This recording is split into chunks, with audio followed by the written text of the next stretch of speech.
Indie TV. Now you will agree that your property documents are the most crucial piece of paper you will ever own.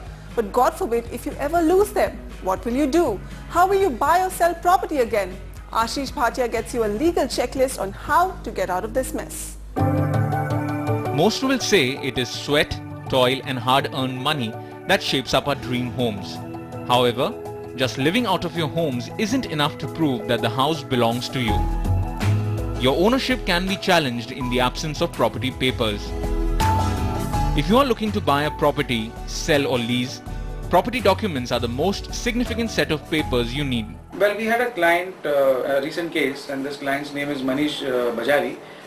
He wanted to buy a small property in the building where he was staying. Unfortunately, he found that there were 4 agreements in the chain, and first the seller told him that the earlier 2 are missing, and there was a society in place, so that offers you a bit of comfort. You know, there's a share certificate in the seller's name, etc. So we gave a public notice to the general public on his behalf.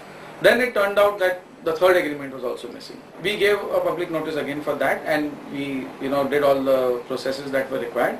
And finally, we had to approach another bank to get the loan with all this paperwork in place. In the case of Manish Bajari, it was sheer bad luck and some amount of superstition that landed him in trouble.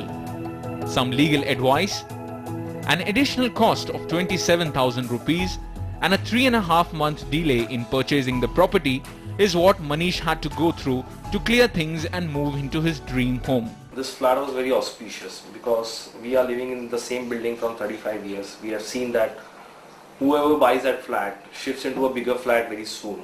So my mother thought that it is very auspicious. So that basically motivated me to struggle for all the document things and to face that all the trauma. Here is a list of must-possess documents. Documents you need to check before any property transaction. Or the first seller. Original share certificate in name of the seller, copy of occupancy certificate from municipal corporation or other sanctioning authority, copy of property card issued by collector for the plot on which the building stands, copy of approved plans for both the building and your premise to ensure that the builder has adhered to the same, title search certificate from your own advocate and not the builder or the housing finance company's advocate, proof of payment of electricity, telephone bills, society and water charges and property tax.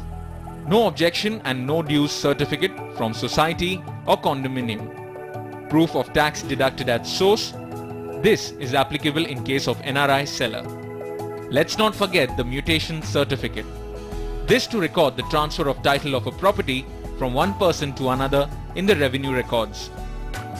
Losing the documents might be beyond your control, but you can definitely set things right.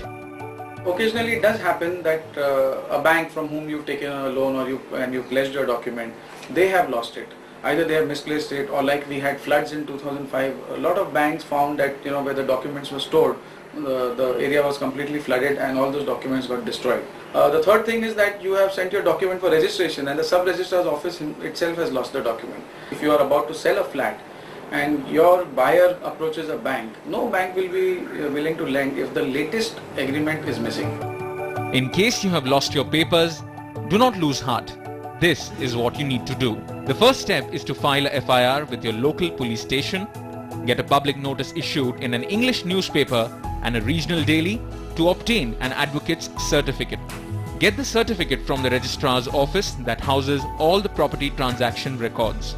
You need to obtain a duplicate registration receipt. This is not mandatory in case of resale of property as the papers are available at the registrar office. Lastly, in case of the bank, the registrar or any third party losing the property papers, one needs to obtain the statement of confirmation from them. So the message is very clear. Be careful about your property documents or else you might end up losing your sleep, peace of mind and also lots of money with the loss of these documents. With camera